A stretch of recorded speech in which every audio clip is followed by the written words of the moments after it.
The Tippecanoe County Health Department is reacting to the CDC's newest COVID-19 guidelines. I sat down with local health officials to see how the updated recommendations could impact our area.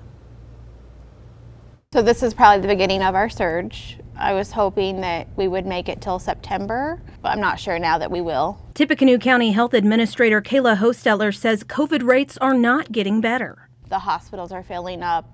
We are increasing our daily count is holding steady way more than it was 2 weeks ago. She says a lack of people getting vaccinated is to blame. If you're in healthcare, you're burnt out at this point and you're frustrated. Hosteller says the health department is strongly encouraging people to follow the recently updated CDC guidelines for COVID-19. We have high risk of transmission right now, and so we're encouraging to put that mask back on. The CDC now says that fully vaccinated Americans should wear masks in indoor public settings where there is substantial or high transmission of the coronavirus. It's also recommending all staff and students wear masks in schools from K through 12, regardless of vaccination status. We need to revisit our playbook that we created last year. IU Health Arnett Chief Medical Officer Dr. James Bean agrees, especially with the risks associated with the Delta variant. Things that I would encourage people to reflect upon is who are they contacting in their personal lives that may be at particular risk for COVID were they to get it.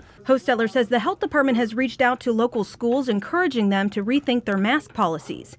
They're also asking others to start masking up again. We're begging you at this point to put the mask on. While Hosteller says there has been an increase in vaccinations at the county clinic, more people need to get their shot. She has some advice for anyone who is still skeptical. You trust your provider for other health matters, and so reach out and ask. So far, no schools have updated their plans for masks for the upcoming school year. News 18 also reached out to Purdue about the guidelines. We were told there are no updates yet, but any changes will be posted on the Protect Purdue webpage. We'll continue to follow up with them and have the latest on air and online.